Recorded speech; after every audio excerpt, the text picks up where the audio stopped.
Hey guys, how's it going? Hope you're doing well. My name is Crown, and today I'm going to read you some very interesting stories that I hope that you're gonna love. And now, without further ado, let's go!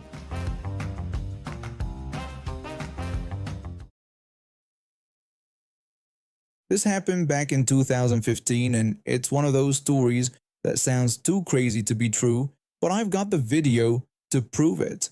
My wife and I have been together for 8 years now. We met in college and got married 3 years later. We have 2 kids, a 7-year-old son and a 5-year-old daughter. Both of them are at that age where holidays are magical, and Easter was always a big deal in our house. My wife is one of those people who goes all out for every holiday. She plans weeks in advance and makes sure everything is perfect. The reason we always celebrated Easter at my parents' house goes back to when I was a kid. My dad bought this property on the edge of town because it backed up to some woods. 2 acres might not sound like much, but when you've got kids who need space to run around, it's perfect.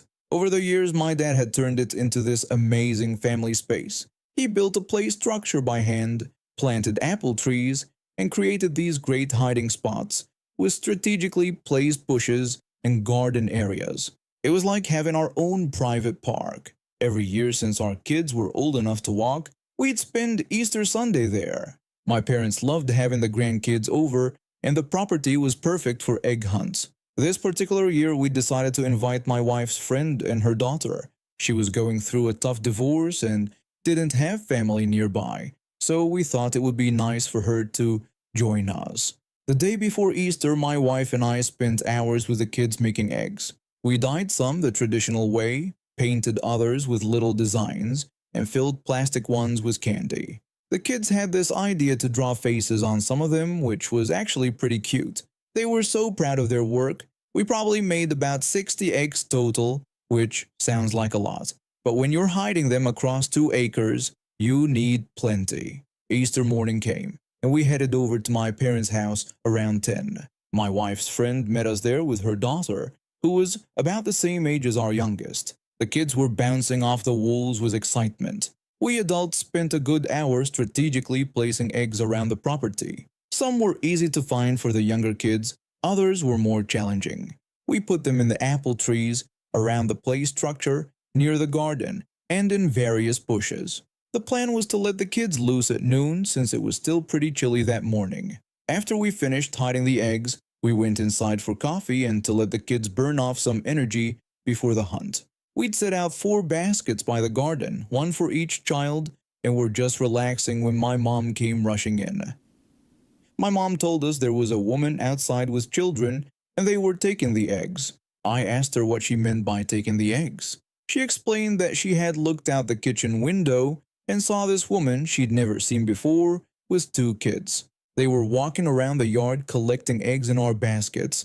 My wife and I looked at each other. We'd both dealt with entitled people before, so this wasn't completely shocking, but it was bold, even for someone with no shame.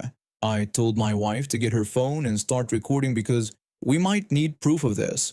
We walked outside and immediately saw what my mom was talking about. There was a woman in her 30s with 2 kids, maybe 6 and 8 years old.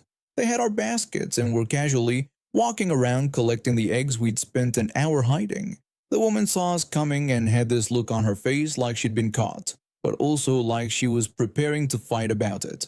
I yelled at her asking what she thought she was doing on private property. The woman jumped and spun around, nearly dropping the basket she was holding. She shouted back, telling me not to sneak up on her and asking what was wrong with me.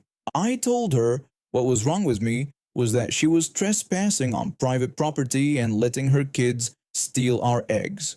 Her 2 kids immediately ran behind her when they heard my voice. Instead of looking ashamed, they started making faces at me and blowing raspberries. Real classy. I demanded that she give those eggs back because they weren't hers. She got defensive and asked what was wrong with me, saying they were just little kids. She claimed she couldn't afford to give them a good Easter this year, and when she saw all the eggs we were hiding, she thought maybe we could share. She dismissed them as just eggs and told us to go to the store and get more. This woman had walked onto private property, taken our stuff, and was now trying to make us feel bad about wanting it back. I told her my family had lovingly colored and painted those eggs all day yesterday and she would give them back. That's when she lost it completely. She slapped me across the face and stomped on my foot at the same time. I'd been bullied when I was a kid, so getting hit by someone wasn't new to me. Plus, she wasn't exactly intimidating, the slap barely stung, and her stomp felt like a tap. But the audacity of it made me furious. She yelled that they were just eggs, and our kids could get more. I gave her one last chance to return the eggs.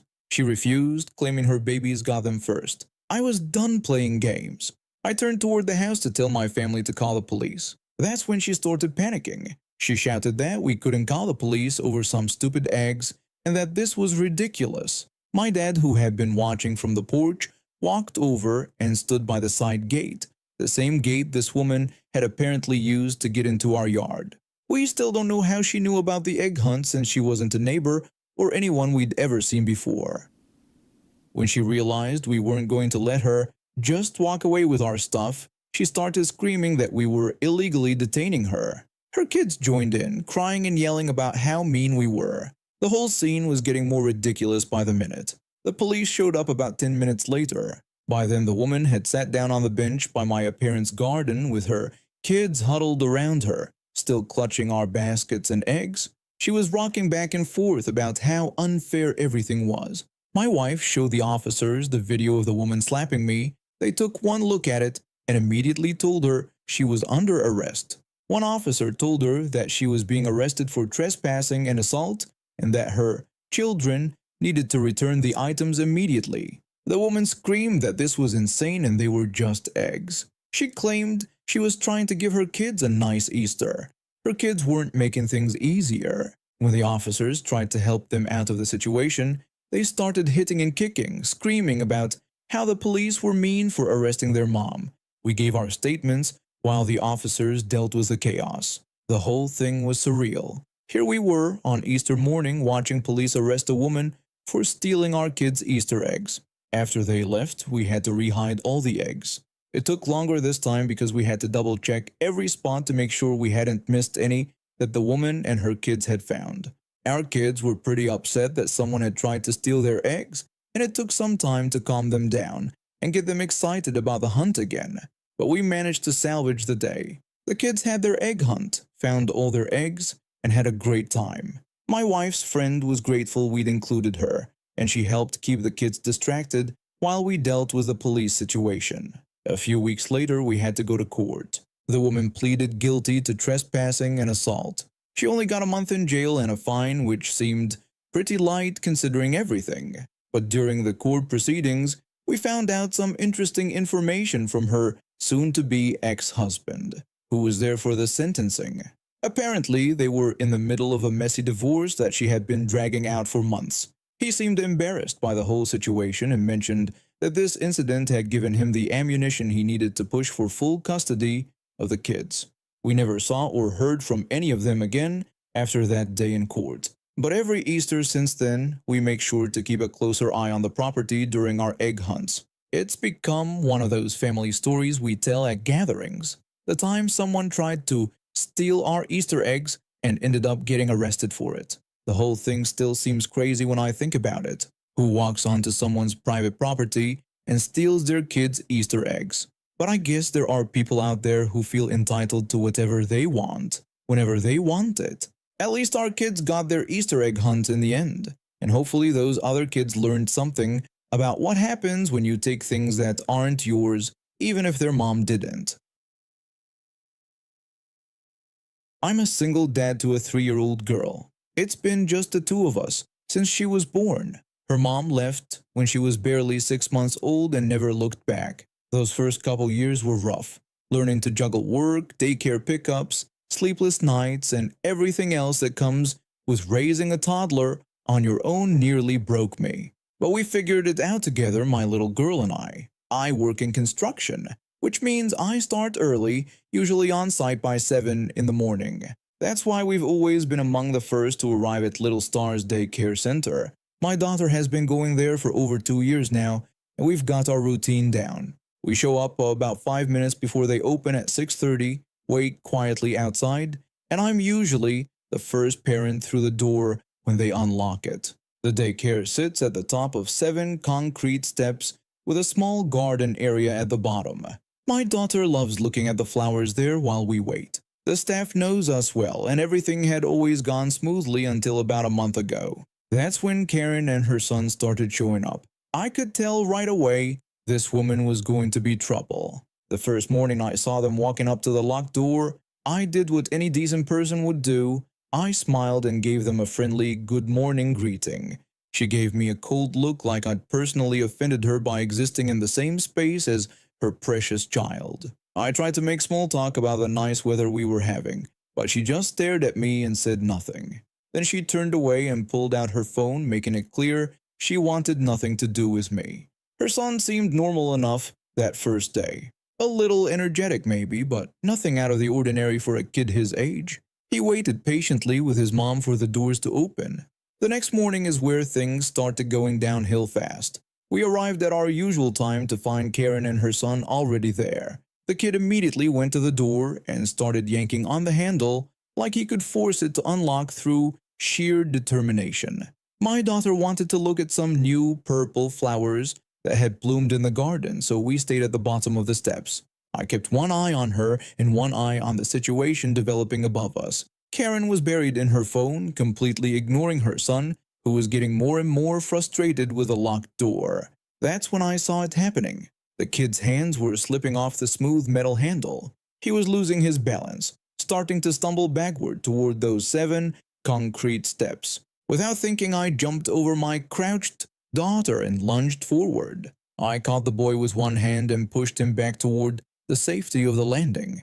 He stumbled a little from the momentum and scraped his knee on the concrete surface. What happened next still makes my blood boil. Karen rushed over to her son, asking frantically if he was okay. Her son immediately started wailing loudly, clearly faking how much pain he was in. He told his mother that I had hurt him and that his knee was hurting badly. I could tell immediately the kid was faking it. The scrape was tiny, barely even bleeding, but Karen went completely nuclear. She started screaming at me, asking how I dared to hurt her son. She said I should be ashamed of myself for beating up a little kid. Her voice was so loud that people probably heard her from blocks away. I tried to explain that I had prevented her son from cracking his head open on the concrete steps and possibly ending up in the hospital. I told her I had just saved her kid's life and that she should be grateful instead of angry. But Karen wasn't having any of it. She accused me of threatening her son, even though that made no sense at all. When I tried to explain what I meant, she cut me off and told me to never come near her or her son again. She was practically spitting with rage when she made her demand crystal clear. I was shaking with anger and disbelief when I dropped my daughter off that morning. All day at work, I kept replaying the scene in my head. What kind of person yells at someone for saving their child? The next morning, I decided to play it safe. When we arrived and saw Karen and her son already there, my daughter and I stayed by our car in the parking lot. I wasn't about to give that woman any excuse to cause more drama. From where we stood, I had a clear view of the daycare entrance. Karen was glued to her phone, and her son was back to his routine of yanking frantically on the door handle. I watched nervously, knowing exactly what was going to happen but remembering Karen's threat from the day before. Sure enough, the kid's hands slipped again. This time I was too far away to help, and even if I'd been closer, Karen had made it crystal clear I wasn't allowed near her son. The boy tumbled sideways down all 7 steps in a horrible cascade of small limbs and concrete. I watched in horror when he rolled and bounced, finally coming to rest at the bottom in a crumpled heap. Karen looked up from her phone just in time to see the end of her son's fall. Her scream could probably be heard 3 blocks away. I immediately called 911 while Karen ran down to her sobbing child. The paramedics arrived within 5 minutes, followed closely by 2 police cars. In our area, any call involving an injured minor automatically brings the cops. The officers took statements from everyone present. I told them exactly what had happened both days, how I prevented the same accident yesterday and been threatened for it, and how today I've been too far away and forbidden from helping. One of the officers asked me if I was saying this could have been prevented. I confirmed that yes, the exact same thing had almost happened yesterday. I explained how I had caught the boy before he fell, but his mother had accused me of hurting him and told me to stay away from them. The officer wrote everything down carefully. Karen was getting more and more agitated when she realized her son's accident might not be seen as completely unavoidable. They loaded the boy into the ambulance and Karen climbed in with him. I gave my contact information to the police and headed to work, feeling sick about the whole situation.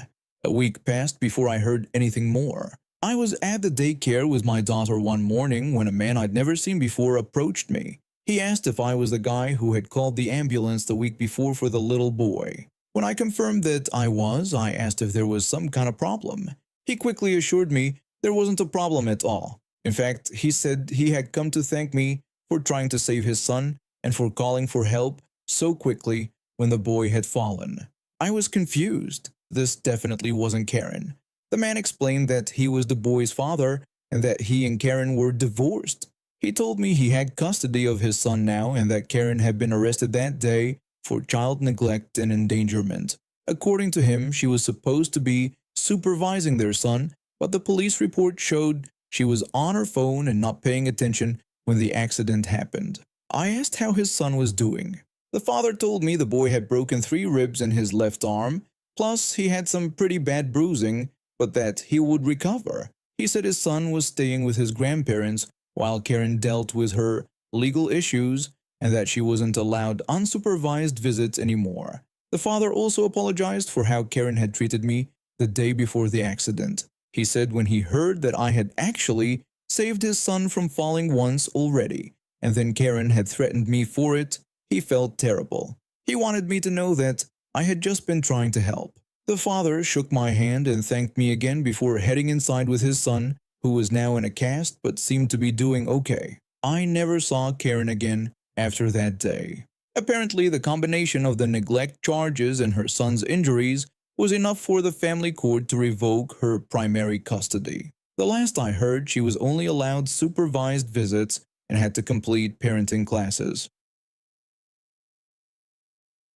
Let me tell you about the time I took a car rental company's instructions a bit too literally. I've been making trips from Sydney to the Gold Coast for about 5 years now.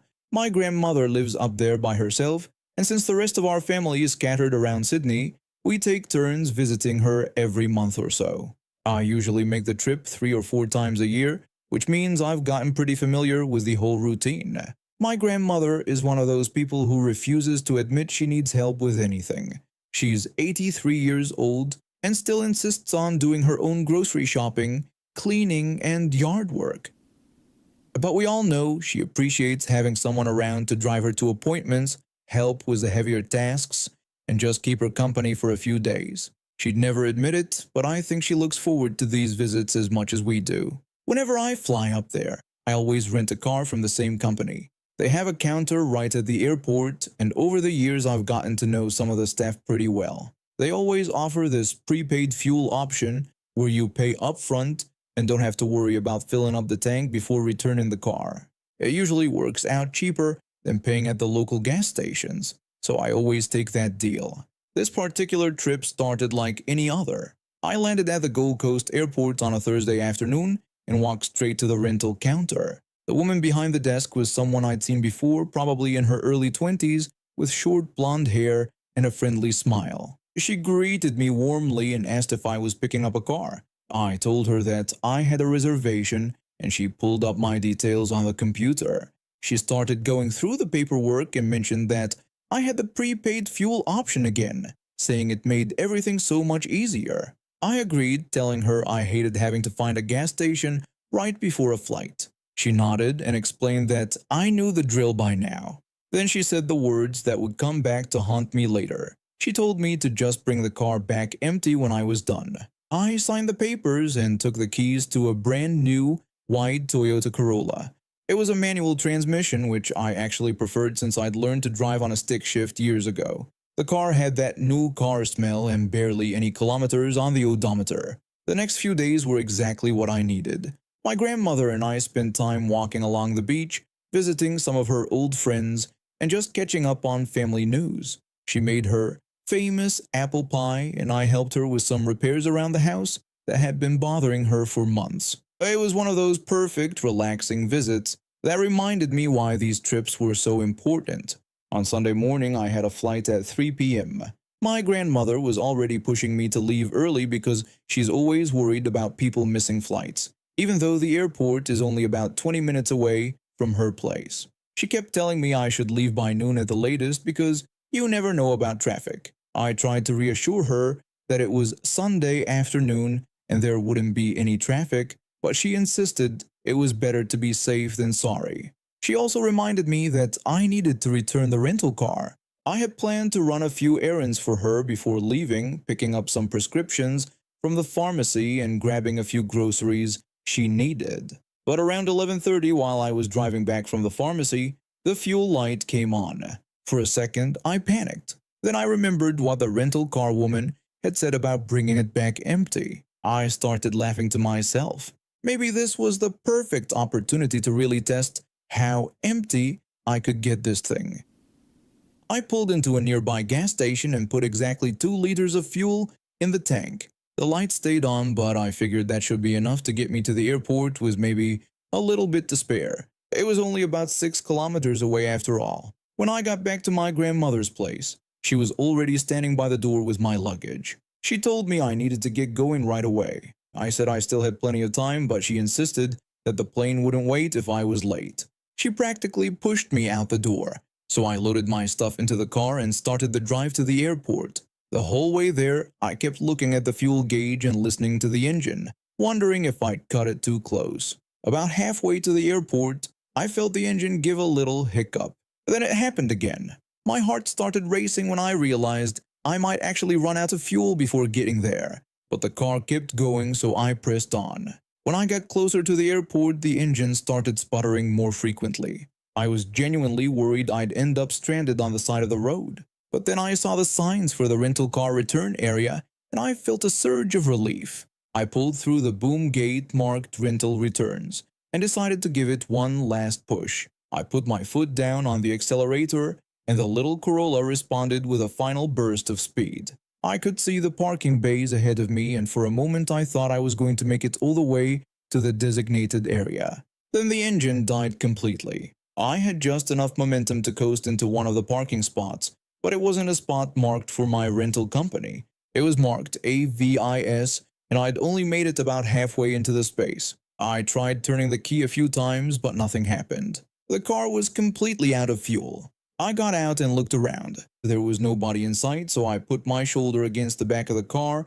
and pushed it the rest of the way into the spot. It was Bay 109, and I could see the rental company's designated area starting at Bay 120. I was 11 bays short of my goal, but technically I was still in the rental car return area. I grabbed my roller bag and the car keys and walked into the terminal. The same woman who'd given me the car was working at the returns counter. She asked if she could help me, and I told her I was returning a car. She took my paperwork and started entering information into her computer. When she asked where I'd parked it, I told her it was in Bay 109 under the Avis sign. She didn't look up from her computer and just shrugged.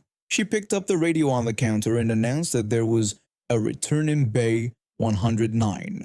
Then she asked if I'd filled up the tank before returning it. I said no, and she asked roughly how much fuel was left. When I said none, she assumed the petrol light was just on and said that was no problem. But I had to clarify that the car had actually run out of fuel when I was driving into the car park, and that I'd had to push it into the parking spot. She stared at me for a full 10 seconds without saying anything. I could see her trying to process what I'd just told her. Finally, she asked if I had really let it run out completely. I told her that she'd said to return it empty, so I'd accepted her challenge, and it seemed like I'd won. I said this because I was starting to realize how ridiculous the whole situation was. The woman turned to her colleague behind the counter, pointed at me, and explained that I had prepaid fuel but was claiming the car had run out in the car park. The guy looked at me with a huge smirk and asked if that was really true. I told him that the car wouldn't start back up. Just then someone came in from outside to collect car keys. The woman immediately told him that this particular car was out of fuel. The guy from outside said that was okay because he'd just run it up to the gas station after washing it. Both of the terminal staff looked at him, then the woman clarified that I'd said I had to push the car into the spot. The guy's eyes went wide and he looked at me like I was some kind of mythical creature. He said he had to see this for himself. All three of us walked outside to Bay 109. The guy opened the car door and tried to start it. The engine was cranking but wouldn't turn over. All three of us burst out laughing. He told me he'd never had a car come back completely empty before. I explained that the woman inside had told me to bring it back empty. I walked back inside, still laughing, to check my bags for my flight. When I was walking away, I could hear them still talking about it and laughing. I made my flight with time to spare, and I never got charged any extra fees. Apparently, when they say bring it back empty, they don't actually expect you to take them literally. But I'd proven it could be done, and somehow that felt like a victory. My grandmother called me that evening to make sure I'd made it home safely. She asked if I'd had any trouble returning the car, and I told her it wasn't exactly trouble, but it was definitely memorable. I told her the whole story, and she laughed harder than I'd heard her laugh in years. She said it reminded her of something my grandfather would have done, taking instructions at face value and following them to the letter regardless of the outcome. And now we have reached the end of today's stories. Thank you for watching, and see you next time.